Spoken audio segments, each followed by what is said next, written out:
Jadi kalau membaca tabelnya interpretasi yang dimaksud dengan uji individual, kemudian uji serentak, ya semuanya ada. Jadi nggak sulit sebetulnya kalau pakai Minitab ya. Saya tinggal mempelajari pemahamannya aja seperti apa.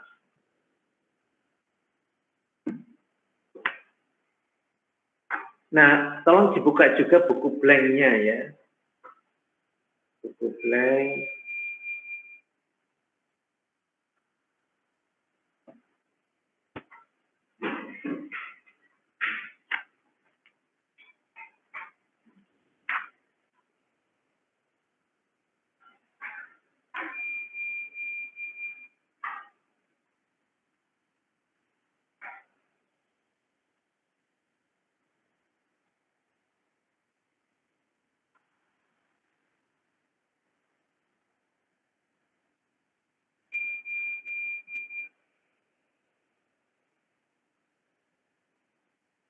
Buka halaman 490.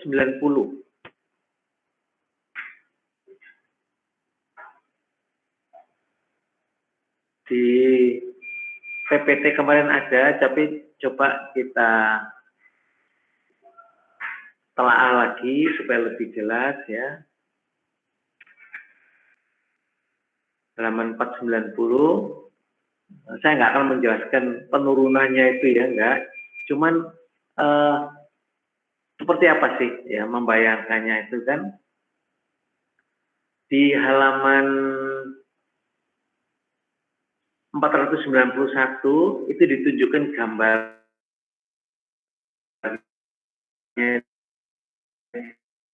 itu sebetulnya kita nggak melihat transformasi. Kemudian kalau hubungannya itu dianggap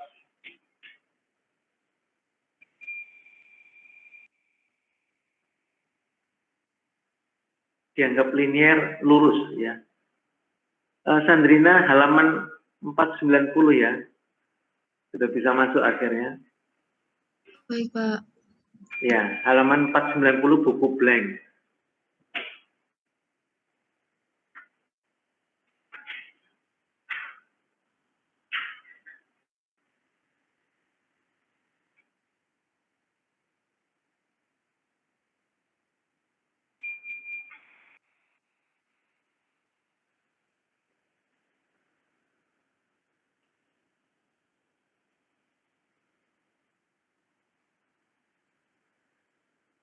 Nah, persamaannya itu, menuliskannya itu ya, di halaman 490 itu, kalau setiap observasi, ya, setiap observasi hasil pengukuran, itu dituliskannya YI sama dengan alfa ditambah beta XI ditambah epsilon I. Jadi setiap observasi itu ya, dia akan memiliki estimasi dari slope. Makanya di sini dituliskannya kan dengan huruf Yunani, ya. Kemudian dimiringkan itu untuk menunjukkan ya, adanya estimasi, ya. Ditambah beta, X ditambah, selalu ada error, selalu ada kesalahan. Maka di sini kan dijelaskan dari persamaan itu YI sama dengan dan seterusnya, di mana epsilon I, nilai-nilai epsilon I adalah kesalahan acak dari garis regresi. Maka estimator terbaik untuk alfa dan beta adalah A. Jadi alfa topi, ya, alfa topi itu maksudnya estimasinya dia diestimasikan oleh A dan beta topi oleh B dari persamaan 272. Y topi I sama dengan A ditambah B XI. Begitu ceritanya ya. Jelas kan? Sehingga kalau dilihat di halaman 488 rumus 27.1, error itu adalah selisih dari YI dikurangi YI topi atau head. Ya. Jadi sekarang mengerti error itu apa sih sebetulnya? Jadi observasinya dikurangi dengan estimasinya dikuadratkan. S itu. Nah, kita ingin ya, mencari kuadrat terkecil ini. Jadi jarak yang nanti menghubungkan atau garis-garis yang muncul gitu ya di antara titik-titik itu adalah garis yang nanti jaraknya dengan titik-titik observasi itu nanti minimum selisihnya paling kecil itu di gambar 27.1 halaman 489. Jadi mudah-mudahan bisa punya bayangan ya, regresi atau mengestimasikan persamaan ya, maka judulnya analisis regresi. Kita mengestimasikan persamaan ya. Di subbab 27.3 ini penentuan dari garis regresi. Nah, baik, sekarang supaya gampang ya, ada contoh 27.1. Contoh 27.1.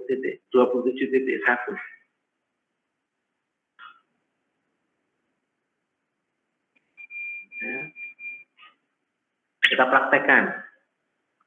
Seorang mahasiswa di bidang statistik, rekayasa statistik, memiliki pekerjaan pada musim panas di pelayanan kehutanan. Ya. Nah, suatu varietas pohon yang baru ya ditanamkan 6 tahun yang lalu dan diameter dari pohon tersebut diukur setiap tahunnya untuk melihat pertumbuhannya.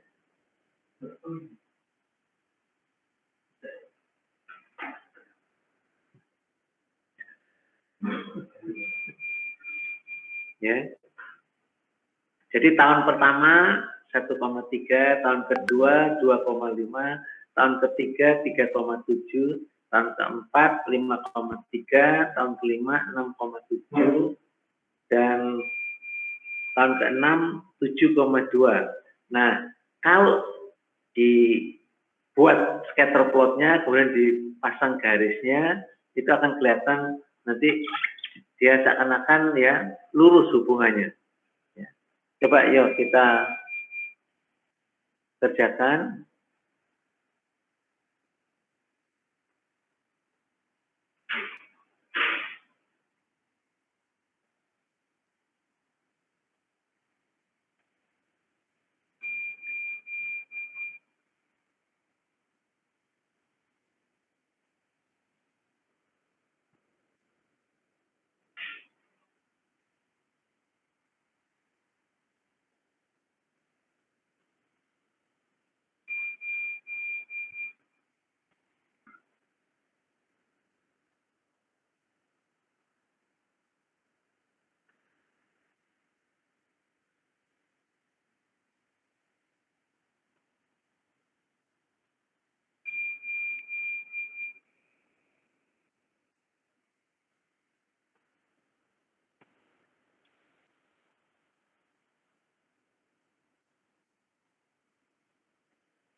Saya share hasil saya.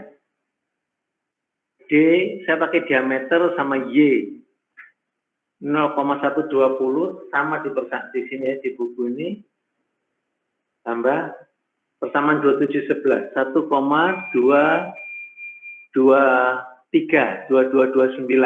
ya. Nah, sekarang bisa dicek ya. Konstan tuh nggak ada ya. Jadi mestinya dia lewat. Jadi kalau lihat uji individual atau kita uji individual, kalau yang saya beri itu kan untuk ngecek konstannya, apakah dia itu memang ada 0,120 atau dia lewat titik 00. Ya. Kemudian 1,229 itu apakah juga ada atau tidak? Nah, ngeceknya lihat di koefisien ya, konstan nilainya 0,120. SA koefisien itu di buku itu ada cara menghitungnya. Ya. Ada cara menghitungnya supaya kalau tahu ya, halaman 494, tapi saya nggak akan minta ngitung lah. Nanti ribet ya, manual. Tabel 27.2. Tabel 27.2. Bisa lihat semuanya. Nah, di situ kan jadi SA standard error itu rumusnya ada deviasi standar dari A atau B ya. Nah, hipotesisnya A sama dengan A0, A tidak sama dengan A0, B sama dengan B0, B tidak sama dengan B0. Jadi hipotesis untuk konstan itu H0 sama dengan apa? H0-nya A sama dengan apa? Atau alfa sama dengan apa? A0, Pak. Sama dengan? A0. Berapa nilainya? Jadi kalau A0 atau alfa 0 itu mestinya kan ada nilainya. Berapa nilainya? Nilainya 0, Pak. Iya. Jadi diuji kan H0-nya A atau alfa sama dengan 0, H1-nya A atau alfa tidak sama dengan 0. Jadi kita menguji dengan distribusi P ya, two sample T, ingat itu. Tetapi terhadap suatu nilai ya, jadi kan hanya one sample atau artinya ya, dengan suatu nilai yaitu 0 atau tidak sama dengan 0. Nah, kalau di tabelnya diberikan cara menghitung 0,203 itu pakai rumus yang pertama. Kemudian confidence intervalnya 95% diberikan antara 0 minus 0,445 sampai 0,685.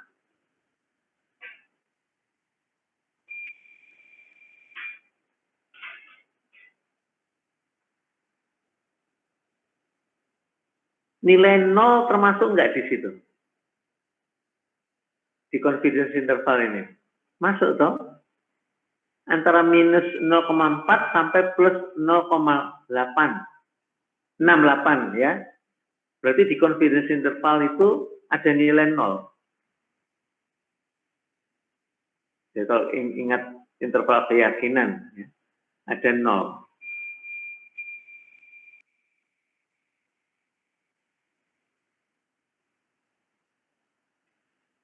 Kemudian untuk Y-nya 1,2229 ya.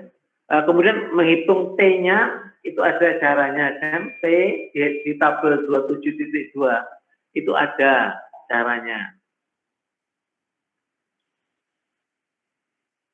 Ya, jadi kita sudah dapatkan langsung lah hasilnya. Kemudian P value-nya, kemudian VIF itu singkatan dari variation inflation factor. Itu ada di analisis regresi 2 saya berikan di akhirnya. Nanti tolong dibaca. Apa artinya VIF itu? Jadi ada hubungan antar independent variable, antar variabel bebas. Kalau ya, kita memiliki 2 atau lebih variabel bebas ya, X-nya lebih dari 1, maka kita akan bisa untuk melihat apakah antar variabel itu ada hubungan atau kalau bisa jangan ada hubungan ya antar variabel bebas itu. Tapi harus ada hubungan dengan Y-nya, variabel tidak bebasnya. Nah ini caranya ada semua di sini, di buku ada ya. Jadi kalau tanya pengen tahu, oh ada di buku. Kalau mau membuktikan sendiri silakan.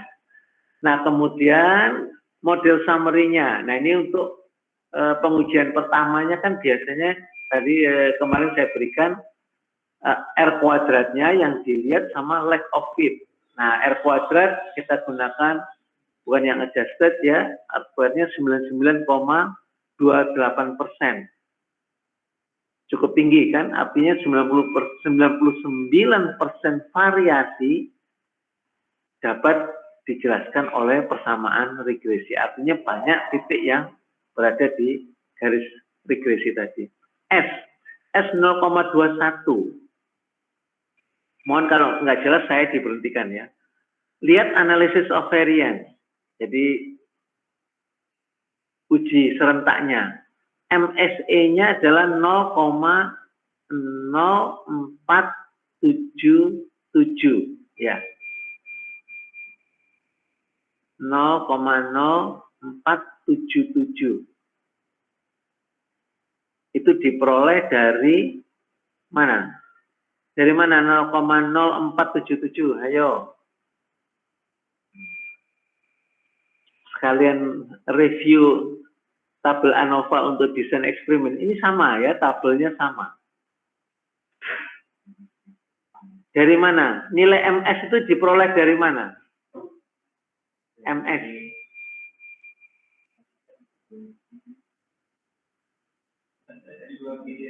SS dibagi DF ya, ingat ya. Jadi SS-nya 0,19 dibagi 4 ya cocok kan ya. Sekitar 4 kali 4 kan 16. Ini 477. Nah, di sebelahnya itu ada kontribusi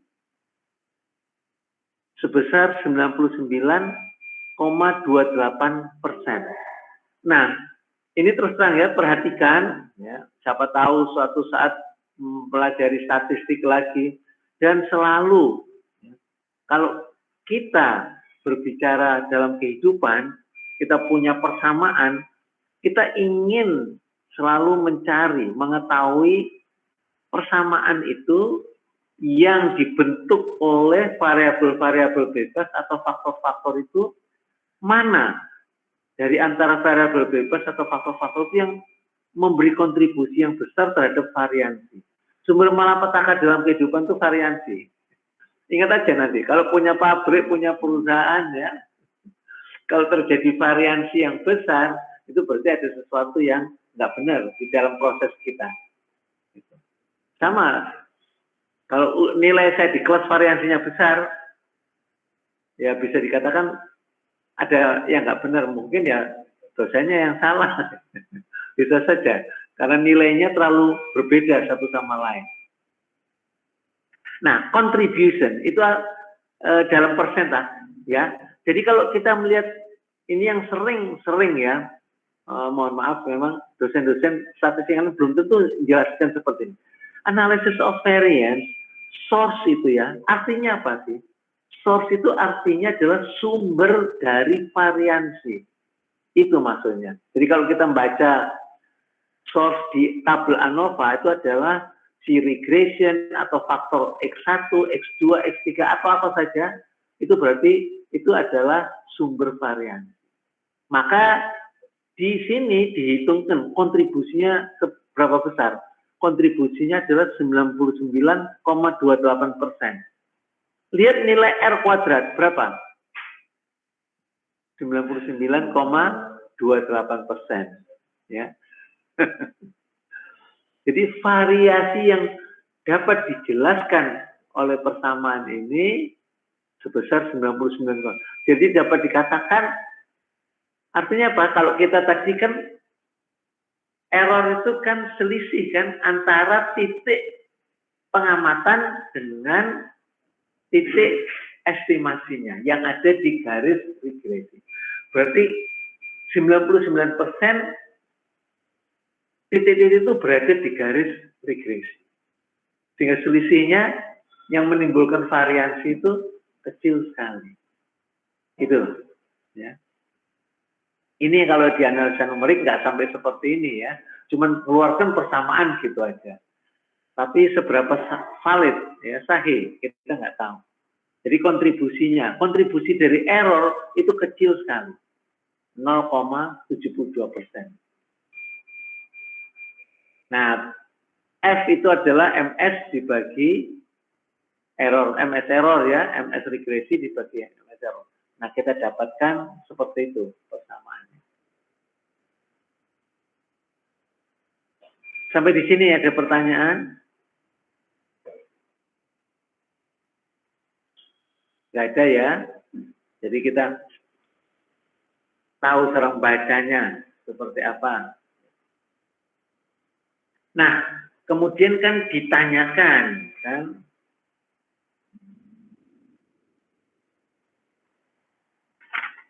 berapa kalau kita memiliki apa namanya yang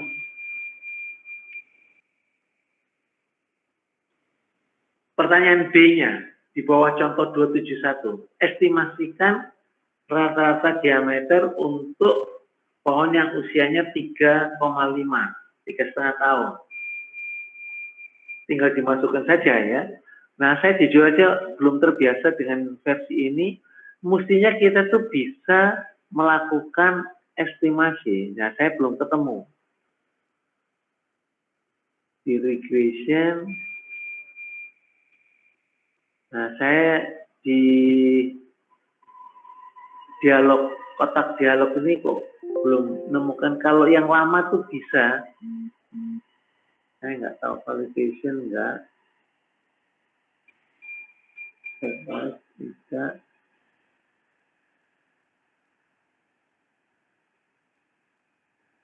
Storage itu untuk nyimpan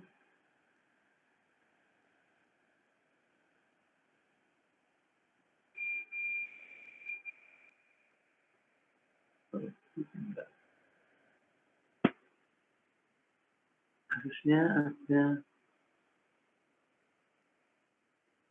bobot.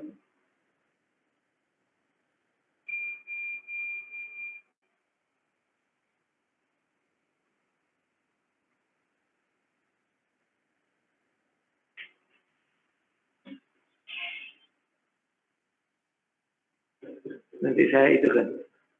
Ada cara lain ya yang kita bisa gunakan. Kalau dia itu garis lurus, sederhana saja, masuk start, regression, fitted line plot. Nah, di fitted line plot ini, kalau kita dari scatter plotnya itu, kita tahu gambarannya bahwa dia itu bentuknya itu garis lurus, atau kuadratik, atau kubik ya. Untuk kuadratik,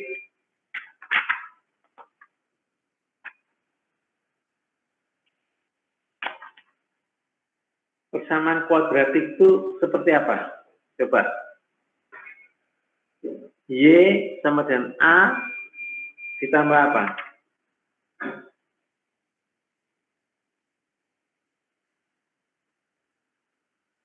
Kalau kuadratik.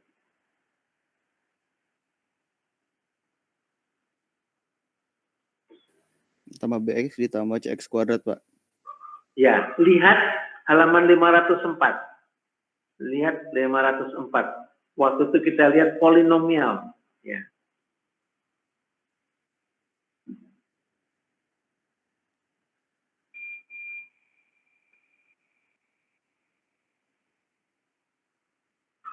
Di PowerPoint dulu juga ada. Nah, kita modelnya adalah linear ya. Kemudian kita pasang responnya itu adalah D, C6. Saya diameter, faktornya itu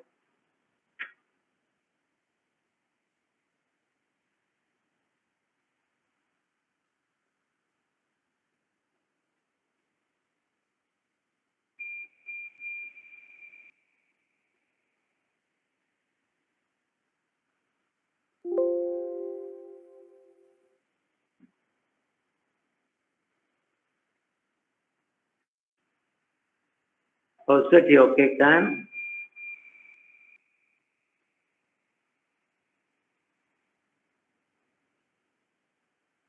Sama, tapi dia menunjukkan plotnya sekaligus.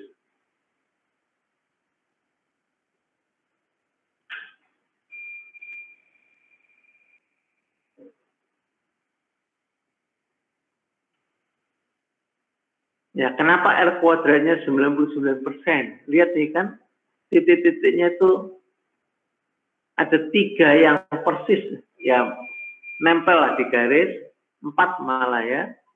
Ada 2 yang kecil sekali jaraknya.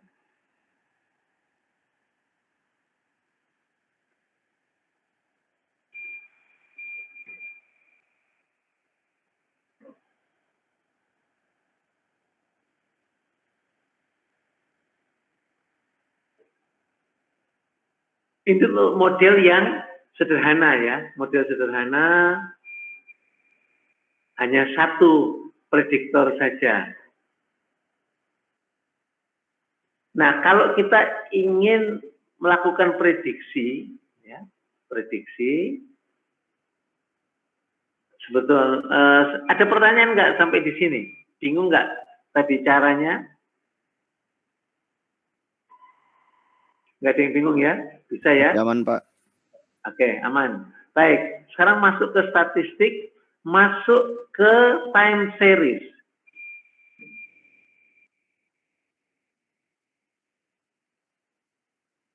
Time series itu artinya data yang lalu ada hubungannya dengan data yang sekarang, data yang akan datang itu juga akan dipengaruhi. Itu namanya time series ya.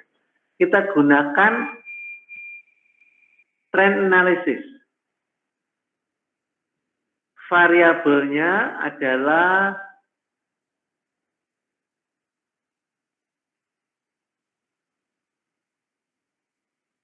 Y, kemudian linear, kemudian generate forecast,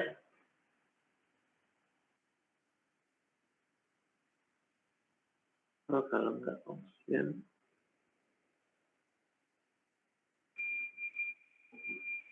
generate forecast ya. Nah, ini ya. Sini.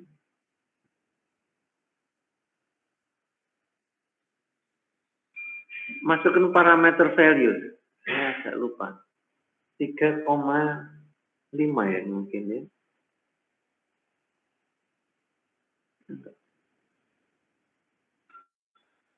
Enggak bisa. Oke, enggak bisa. Oke, kalau begitu kita masukkan time series, analysis, kemudian generate forecast, number of forecast. Ini kalau mau forecast ke depan ya, misalkan untuk 6 tahun berikutnya, pasang 6, startingnya dari ke 6. Oh, dari ke-7 berarti. 7. Tuh. Startingnya sudah start time.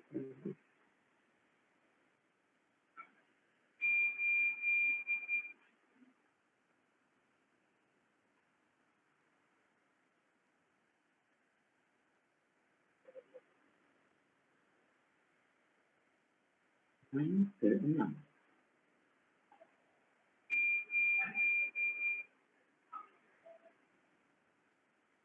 Oh.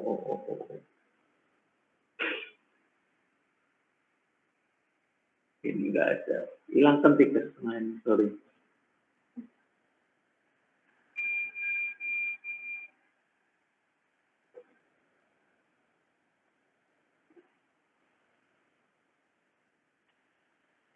Jadi saya tunjukkan lagi ya.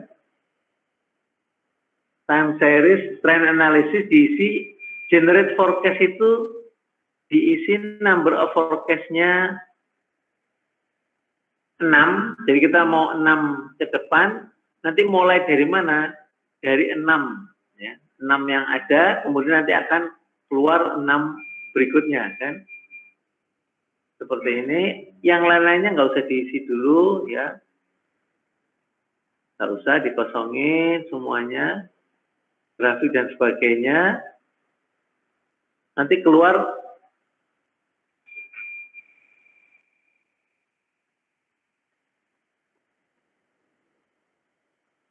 di gambarnya itu ada, di gambarnya ada trend analysis ya.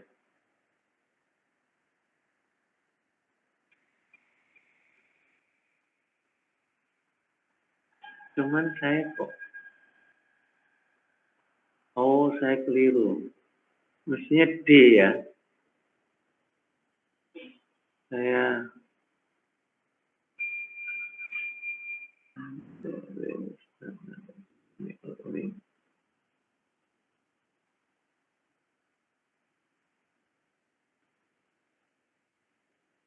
maaf, masukkan D. Sorry, saya salah. Saya belum biasa dengan masukkan D untuk variabelnya.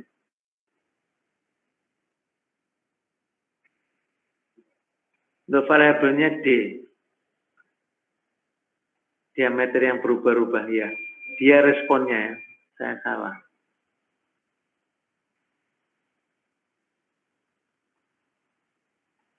Number of forecast-nya 6, starting from origin 6, kemudian di-okekan aja ya.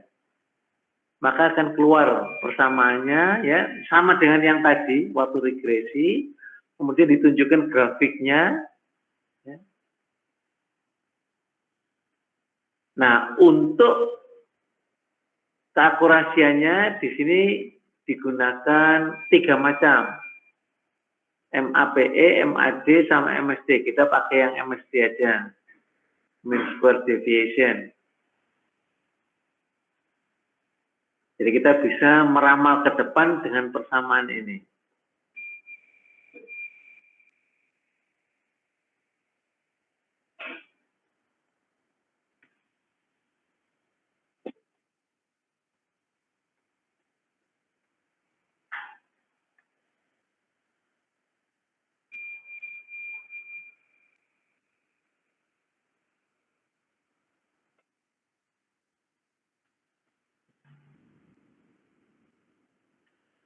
Bisa diikutin, mohon maaf tadi karena saya juga coba-coba sih, karena belum biasa dengan yang ini. Ya. Untuk yang mengestimasikan itu caranya aku udah tahu. Di gimana kan, Dan? Jadi di satu regression, lalu di regression lagi, itu di prediksi. Oh, dipredik, iya. Oke. Nanti responnya itu yang dimensi, satunya itu yang masuk predik ya, masuk predik, responnya D toh. Yang D satunya itu yang diestimasikan.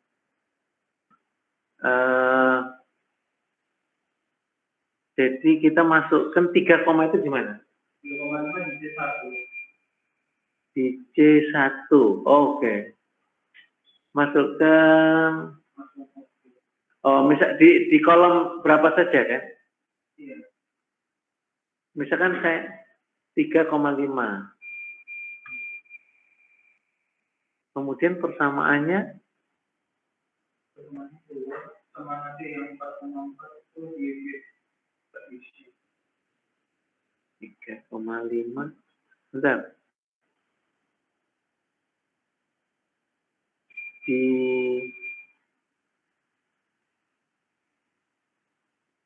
Menggunakan Y sama D yang lama. Iya. Regression, terus predict. Iya, regression Predict, responnya itu yang D, yang D, C1-nya itu yang 3,5. D1. Maksudnya yang di bawahnya itu. Y itu. Kalau itu sih. Kok nggak ada C1 ya? Di predict. Saya kok nggak ada.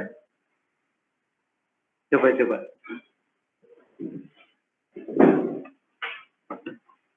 Oh iya, ini langsung bisa. Saya 3,5. Oh, langsung 3,5. 5. Sudah gitu aja. Iya. Ini. Oke. Iya.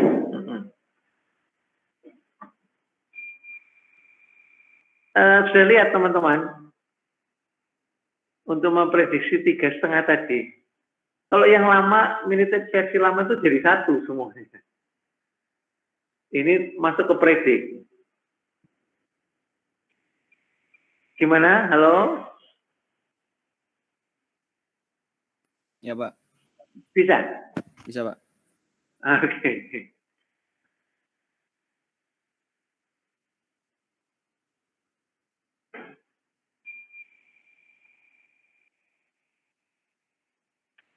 Bisa, jawabannya seperti di buku. Sama. 4,4 ya, di sini fitnya 4,4 ya. Jadi kalau saya ngajar manajemen operasi untuk peramalan, saya pakai yang time series tadi, karena umumnya kan meramal untuk berapa tahun ke depan, gitu ya. Terus kalau yang kita lakukan itu adalah interpolasi ya. Di buku dijelaskan kalau ekstrapolasi itu tidak akurat, nanti nggak boleh kan. Ekstrapolasi itu artinya di luar, kalau sudah melebihi 6 tahun kita nggak tahu. Kalau kita di sini kan katakanlah tadi kita pengen tahu apa namanya, antara 1 sampai 6 ya. 1 sampai 6 gitu kan. 3,5 bisa 2,5 gitu, gunakan persamaan ini boleh. Pokoknya antara 1 tahun sampai 6 tahun. Tapi kalau tahun ke-7 sebetulnya nggak boleh. Tetapi kalau orang melakukan peramalan kan, penjualan itu ya dia ingin tahu kan. Dengan data 1 tahun 2021 atau 2020 kemarin, untuk 2021 itu seperti apa. Tapi kalau regresi yang seperti ini, ya pasti akan naik terus ya. Nah itu nggak mungkin ya, di dalam dunia bisnis itu mesti naik turun semuanya, makanya kita tidak gunakan ini. Ada bisa menggunakan moving average atau exponential smoothing, itu hanya ilustrasi dari saya saja, itu aja. Jadi sini contohnya seperti itu.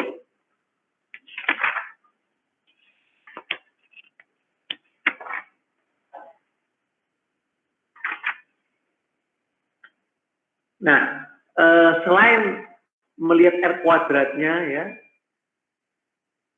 dan sebagainya, jadi uji individual, uji serentak dan sebagainya, kita kecuali kalau ada replikasi kita bisa melakukan take off it. Kalau ada pengulangan baru bisa. Jadi itu yang kita lihat. Oh ya, terus kemudian asumsi residual. residual berdistribusi normal, residual identik, residual independen, itu juga harus dilakukan. Nah, coba kita latihan contoh soal aja lah.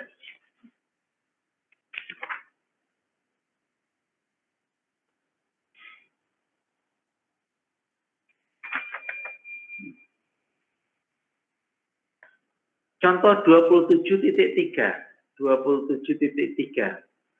Persamaannya sudah diberitahu.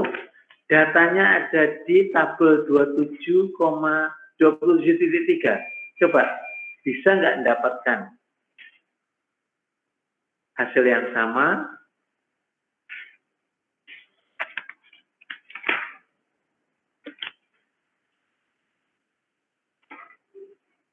Halaman berapa, Pak? Maaf, Pak. Halaman 497, 498. Datanya di 498.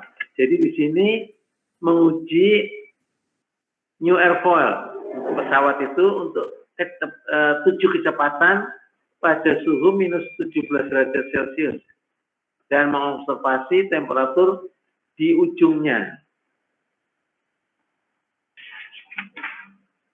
Jadi kecepatan 300, temperaturnya minus 10. Kecepatan 350 minus 3,9. Nah, persamaannya sama nggak dengan persamaan 27-17?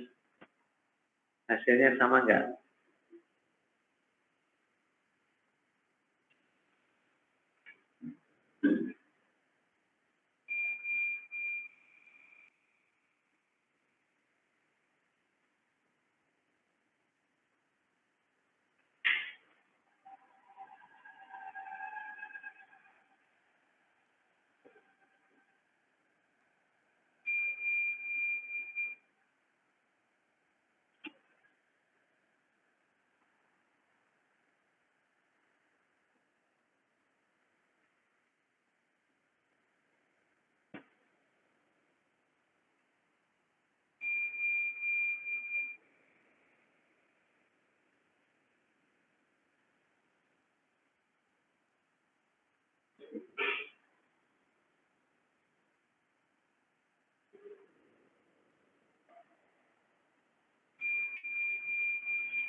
Sama, Pak. Sama ya. Terus cek R kuadratnya bagaimana?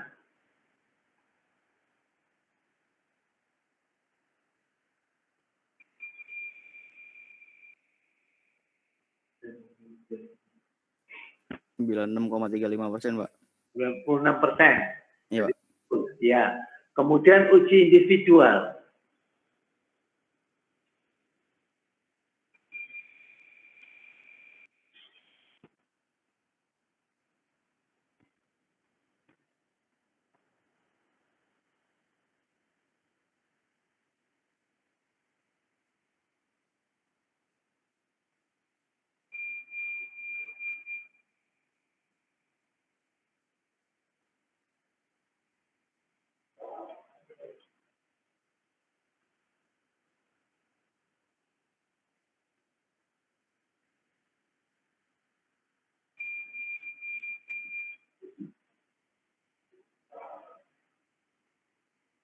Kemudian uji serentaknya, semuanya dicek.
Ada pertanyaan?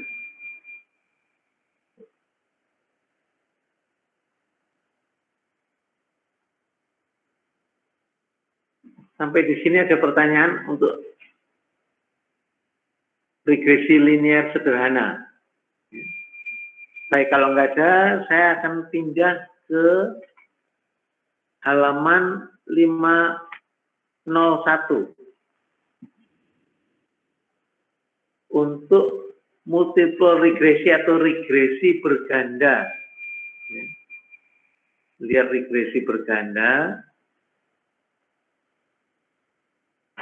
Persamaan 27, 20. Kemungkinannya bentuknya bisa seperti apa?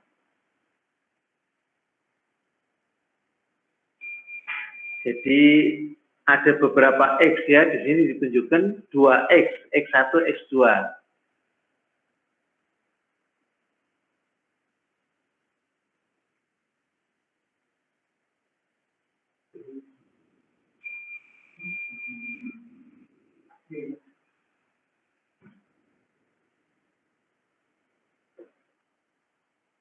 Kemudian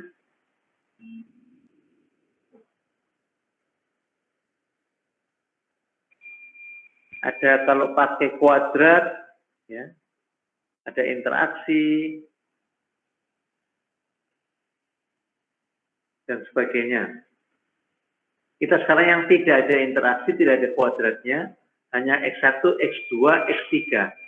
Contohnya, example 27.4. Nah, masukkan datanya. Datanya ada di halaman 502. Datanya di 502.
terus model toh, regression,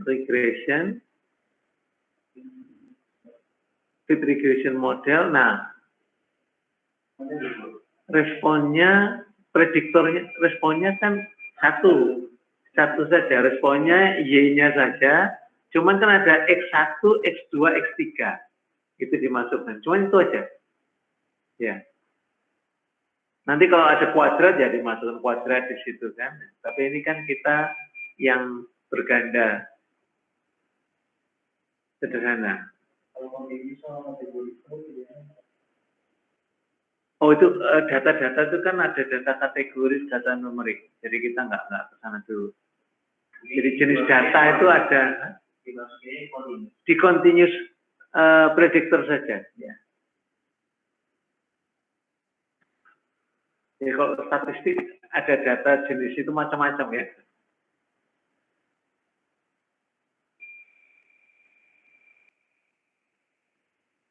Pak. Iya. Saya dan beberapa teman udah nyoba Pak, tapi hasilnya beda sama persamaan di buku Pak. Beda ya? Beda dikit Pak. Iya, beda pembulatan mungkin ya. Beda depannya sama. 0,3, 0,5, 0,18 misalkan. Tapi anehnya ini Pak, kalau misalnya pembulatan di Minitab kan cenderung lebih, maksudnya desimal lebih panjang ke belakang gitu Pak. Tapi di yang di yang A-nya itu di buku malah lebih detail Pak. Kalau di buku 83,08. Iya Pak. Oh 83,1 di Minitab ya. Iya. Nah, untuk C2-nya malah kebalik, yang dari bukunya malah nggak sedetail yang Minitab Pak. Kalau 83,08 kan bisa dibulatkan jadi 83,1 ya. Iya Pak. Nah, jadi beda-beda sedikit lah nggak apa-apa. Jadi nggak terlalu itu sekali. Asal caranya sudah benar berarti hasilnya benar. Kan nggak 80, sekian gitu kan. 83 mungkin di belakangnya aja beda, nggak apa-apa. Ya. Baik Pak. Ya, terus lihat sekarang ya, dicek diprediksi itu ngecek secara individual ya, diprediksi seperti di handout yang saya kirimkan waktu itu. R kuadratnya kan yang pertama mesti dicek, R kuadratnya, coefficient of determination, coefficient determinasi ya. Itu yang mesti dicek, tinggi atau enggak. R kuadratnya berapa yang sudah selesai? Berapa? 55. Nggak terlalu bagus berarti kan. Jadi di buku kita ini nggak dijelaskan ya sampai seperti itu. Hanya contoh, keluarkan persamaannya gitu aja. Ya. Ternyata tidak bagus hasilnya. R kuadratnya rendah. Pak, permisi Pak. Silakan. Izin bertanya Pak. Tadi mungkin yang dimaksudkan oleh Ihsan itu pembulatannya tidak konsisten Pak, dari yang di Minitab yang sudah kami hitung dan juga yang di buku Start Blank. Ya, Start Blank itu kan zaman dulu ya, dia ngitungnya manual mungkin kan. Oh. Makanya dia pakai tabel 27,27.4 itu loh. Jadi dia manual sebetulnya. Oh. Gitu. Jadi yang Minitab lebih bisa dipercaya lah. Oh, berarti lebih ke yang Minitab berarti Pak ya? Lebih yang ke Minitab aja. Ya. Oke. Nggak jauh-jauh beda kan. Iya sih Pak. Oke. Baik, terima kasih Pak. Sama-sama. Nah, sekarang concern kita sekarang ke analisisnya tadi ya. Jadi kalau kita nggak ngerti cara analisisnya, jadinya hasilnya seperti yang di buku inilah. Kalau ini nggak dijelaskan. Nah, kita harus.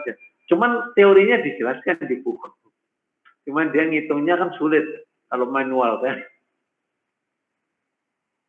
Nah, gimana untuk slope-nya, intercept-nya. Intercept-nya berarti kan alfanya atau A-nya ya. Beta 0 atau apa terus. Yang pertama yang itu di sini kan 80 itu, 83 ya, koma itu gimana? Hasilnya p-value-nya waktu uji individual berapa? P-value-nya. Seperti biasa kan dimunculkan itu. P-value-nya 0. 0,000 begitu. Ya. Ya, Pak. Berarti 0,000 artinya apa? H0-nya ditolak kan? H0 yang menyatakan bahwa koefisiennya itu sama dengan 0 atau tidak ada, berarti memang betul ya. 83 itu memang benar. Gitu. Ya. Made sama Iksan jelas ya. Nah, sekarang dicek ya. Pak. Yang keduanya 0,32. Berapa p-value-nya? Lebih besar dari alfa atau lebih kecil? Lebih besar dari alfa 0,05. Berarti tidak ada mestinya slope itu. Berarti artinya apa? X1 itu tidak signifikan, tidak memiliki pengaruh terhadap Y-nya. Artinya seperti itu. Artinya seperti itu. Oke, sekarang ya kita teruskan. Kita cek X2. Koefisiennya berapa untuk X2? Koefisien untuk X2. 0,55 itu loh. Itu berapa? P-value-nya. Lebih kecil dari alfa. 0,039. Dia lebih kecil dari alfa, berarti H0-nya ditolak. Berarti memang betul ada. Jadi memang betul punya pengaruh. Sehingga dia harus ada. Kemudian yang ketiga 0,18. P-value-nya berapa?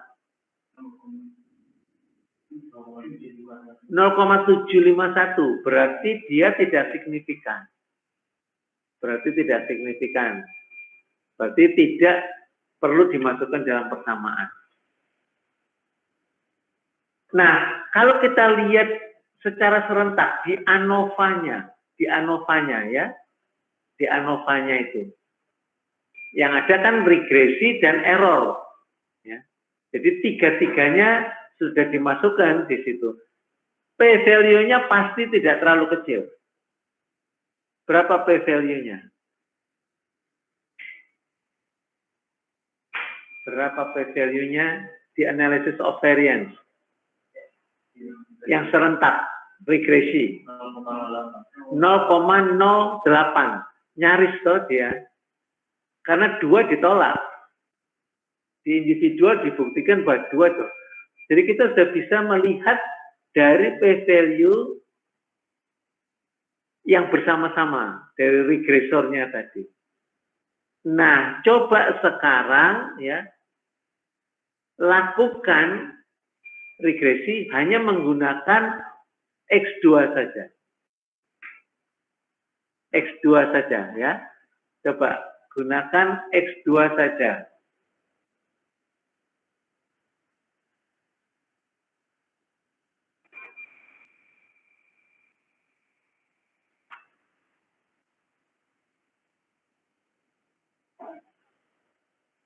Jadi X1 maupun X3 kan tidak mempunyai pengaruh. Nah, sekarang kalau hanya X2 saja, jadi menjadi sederhana.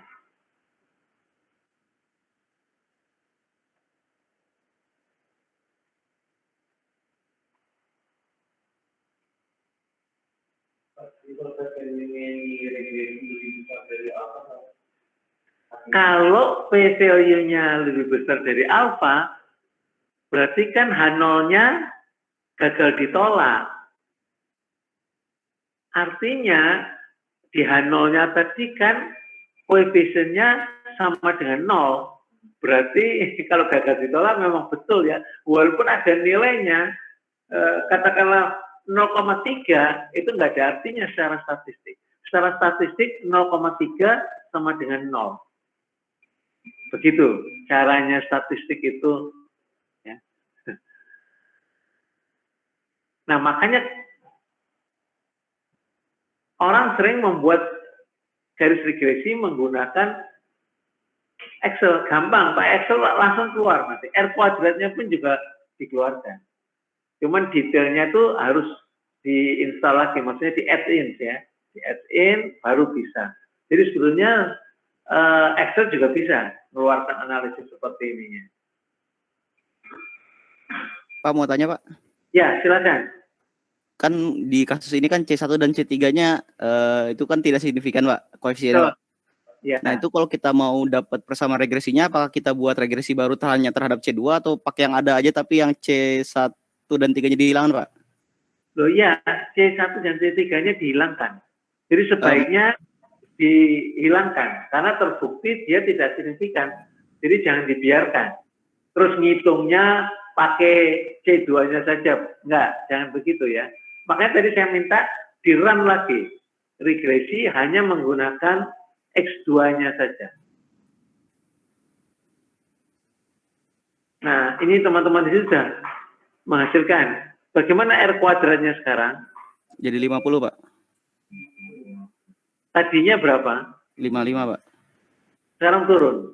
Turun Pak. Ya. Kenapa turun? Karena yang dua tadi itu sebetulnya masih punya pengaruh sedikit. Gitu. Masih punya pengaruh sedikit. Jadi seharusnya lebih dari satu variabel. Ini artinya apa? Kita belum memilih variabel yang tepat. Ya, dengarkan. Jadi variabel bebas yang digunakan di soal ini itu belum merupakan variabel yang sebetulnya punya pengaruh terhadap Y. Makanya kita harus menggunakan desain eksperimen dulu sebetulnya ya. Dengan desain eksperimen itu kita bisa tahu mana yang punya pengaruh. Nah, di regresi ini besarnya pengaruh bisa ditunjukkan oleh koefisiennya tadi. Begitu maksudnya. Jadi kalau di sini koefisiennya kan 0,0,0, itu artinya sebetulnya kecil sekali, rendah pengaruhnya. Karena cuma 0, jelas ya? Jadi kita harus mencari lagi sebetulnya variabel apa yang tepat. Nah, di sini tidak dijelaskan, tapi karena kita sudah belajar desain eksperimen, maka kita boleh. Jadi caranya seperti itu. Nah, nggak tahu bidang kalian nantinya mau apa di perpan atau di desain dan lain sebagainya. Yang jelas, misalkan yang paling gampang dilihat, contohnya itu kekasaran permukaan itu loh. Ya. Kalau di proses pemesinan, entah pakai bubut, entah pakai drilling, entah pakai freeze, ya, kekasaran permukaan itu utamanya dipengaruhi oleh dua, kecepatan potong dan gerak makan. Ya. Nah, bisa juga dipengaruhi oleh geometri ujung pahat. Jadi kalau pahat bubut ada nose radiusnya, ya, di insertnya, nah itu mempengaruhi. Jadi kalau kita mau 3 seperti itu. Nah, kalau dimasukkan ke dalaman potong, nggak akan ada pengaruhnya. Itu. Nah, apa sih gunanya buat persamaan ini nantinya itu? Kalau kita punya persamaan, kita bisa melakukan optimasi. Bagaimana melakukan optimasi? Ingat kalkulus. Dilakukan dihitung turunan pertamanya, kemudian disamakan dengan 0. Nah, dilihat kan grafiknya. Kalau dia punya puncak, kalau kita mengharapkan maksimum, menentukan ya berapa yang setting yang menghasilkan Y yang maksimum. Maka kita usahakan grafiknya itu punya puncak. Kalau minimum punya lembah. lembah yang paling rendah itu memberikan nilai minimum nantinya. Jadi untuk menyeleksi variabel-variabel itu digunakan rancangan eksperimen, desain eksperimen ya. Kalau sudah ketemu bahwa dia memang memiliki pengaruh, seberapa besar pengaruhnya, kita gunakan analisis regresi. Jadi analisis regresi menunjukkan kekuatan hubungan sebetulnya. Ya, mudah-mudahan sekarang jelas. Jadi kenapa sih kita belajar regresi seperti ini? Coba sekarang kita latihan soal-soal lagi ya.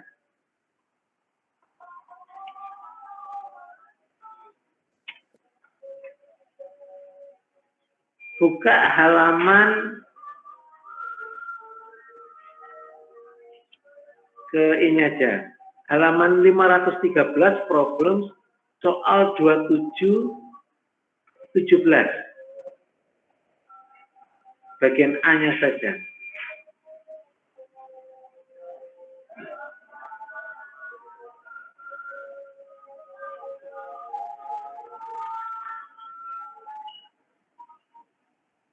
Jadi di sini menghubungkan ya, rata-rata lamanya TV itu digunakan atau nonton program lewat TV.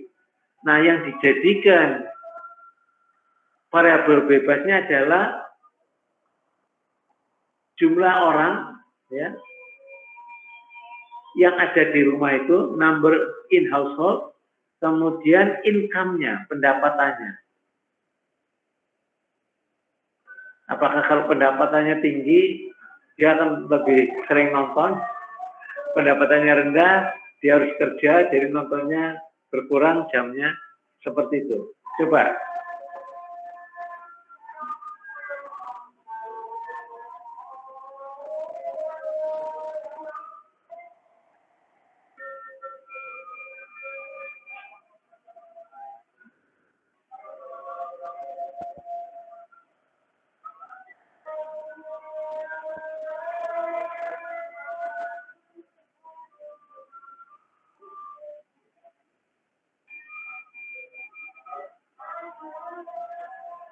Pak, saya mau bertanya Pak. Gimana? Silakan.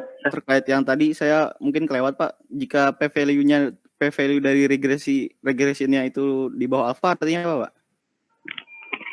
Coba saya tulis, mudah-mudahan kelihatan ya. Kalau nggak kelihatan, tolong saya beritahu.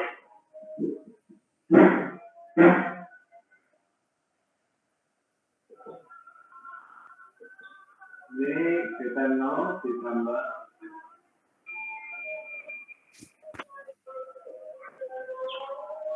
nol, beta 0 kurang 0, A1, beta 0, ada suatu nilai ya, A. Nah kalau P value-nya lebih besar dari alfa, maka 0. Jadi ini ditolak. Ini begini. Atau beta 0 tidak sama dengan A, misalkan seperti ini.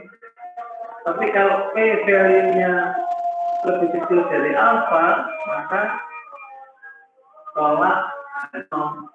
Jadi di sini ada H0, beta 1 kemudian 0, H0, beta 1 kemudian B.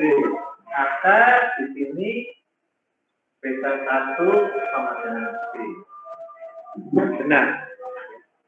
Jadi beta satunya dengan B, tidak ditolak. Ini penjelasannya kalau uji individual tadi. Maksudnya ini Pak, di hasil Minitab-nya kan ada bagian analysis of variance-nya itu Pak. Yang regression nilai ada p-value-nya Pak. Ya. Nah itu artinya apa Pak? Oke, kalau untuk yang ini kan hasil H0-nya, apa H0-nya? Kalau yang serentak.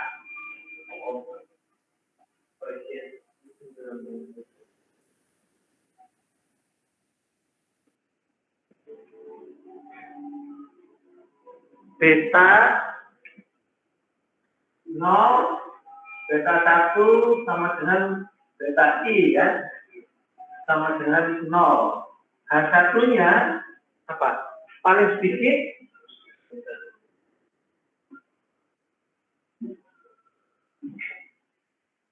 satu beta tidak sama dengan kelihatan tulisan saya ini.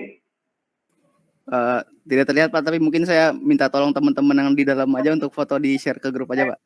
Kayaknya saya mesti di atas ini ya. Jadi kalau ini seperti ini untuk individual, kalau serentak H0, beta 0 sama dengan beta 1 sama dengan beta I sama dengan 0 ya. H1-nya paling sedikit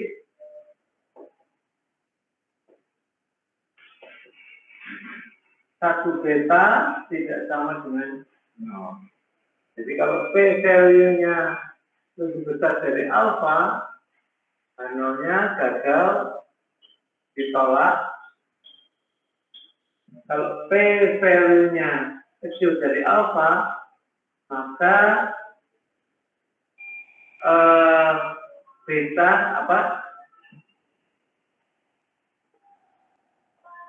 variabel bebas memang memiliki pengaruh.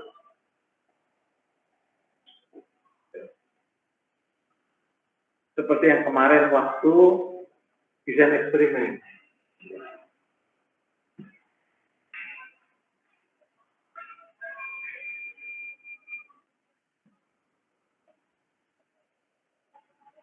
Pak, terima kasih banyak Pak. Ya, sama-sama. Mudah-mudahan jelas untuk semua.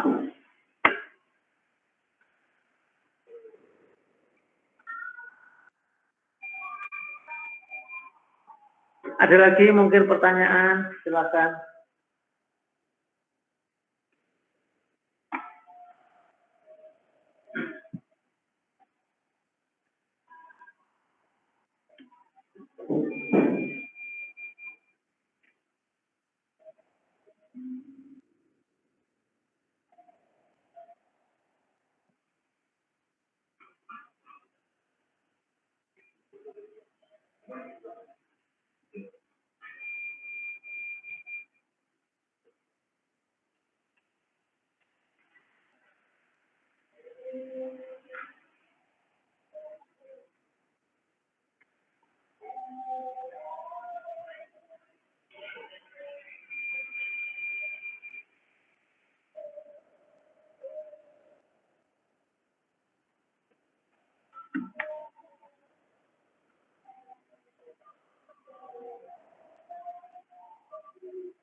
Coba ya yang terakhir soal 2717 saja. Terus kita diskusikan.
Ya, Ini kan kita udah ketemu sama teknisnya. ya, Terus mobil kita nggak menilai nilainya berapa? ya, Kalau begitu. Nah terus ternyata tadi regulation equation-nya tuh nggak valid yang kayak tadi belum ya. itu berarti kita harus ubah dulu baru masukin frame. Iya, jadi kalau ternyata variabelnya itu tidak signifikan, maka dia harus di-drop dari persamaan tersebut. Jadi kebetulan saja di sini kan ditanyakan ya. Nah, dalam kenyataan sebenarnya kita kan nggak akan memprediksi ya, kita akan mengembangkan persamaan dulu. Jadi kita nggak akan ngitung seperti di sini ya, berapa harus dapat dulu persamaan yang betul-betul valid. Itu. Jadi filosofinya di situ. Itu yang nggak mudah kadang-kadang ya. Tapi nanti kalau kalian di kenyataannya nggak akan itu dulu ya sebelum mendapatkan persamaan yang benar-benar valid. Masih Pak, mau tanya Pak. Ya. Persamaannya nanti dianggap valid setelah R square-nya minimal berapa Pak? R square-nya, pertanyaan yang bagus. R kuadrat, kalau kita itu engineering rekayasa ya, itu harus 0,9 karena eksak kita ya.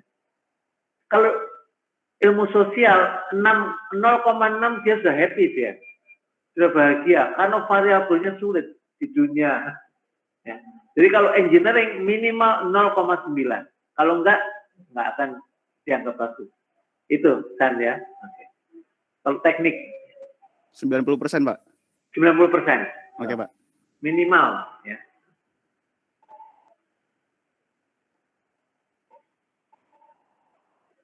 Nah, sementara sebelum kita akhiri kita cek hasil yang ini.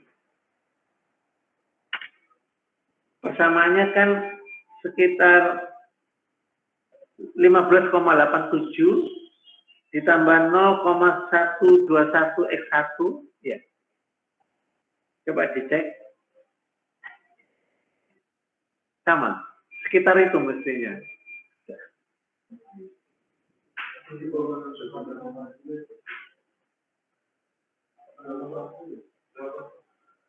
Sekitar 15,87. Iya, ditambah slope-nya apa, intercept-nya? Berapa ya intercept-nya? Hah? Perpotongannya dengan sumbu Y. 7,09. Oh, sorry. Maaf. 8,4. Ya, 8,4 ditambah 0,25-an. Dikurang, terus ditambah 1,37. Ya, jawabannya itu. Mohon maaf, tadi saya 8,4 sekian 0,25 minus ya plus 1,37.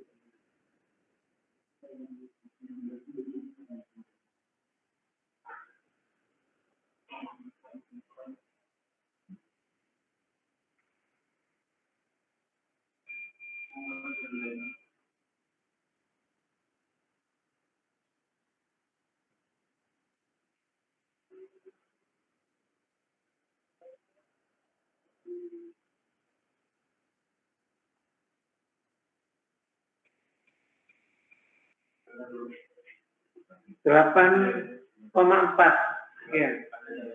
Ada salah masukkan data. Nah, sekarang dicek.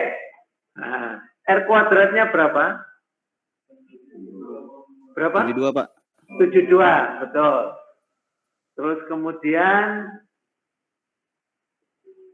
semua signifikan, beta 0, beta 1, beta 2, berarti p-value-nya kecil-kecil.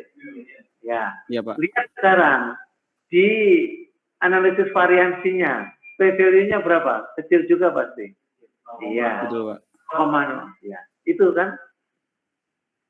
Jadi di sinilah, di sini diuji ya, sudah diuji secara bersama-sama Kalau dia thresholdnya kecil, artinya kedua variabel bebas itu harus ada.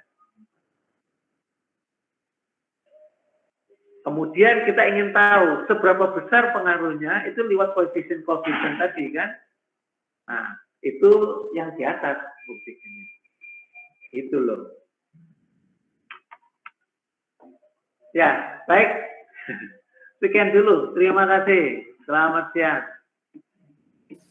Terima kasih Pak. Ya. Terima kasih Pak.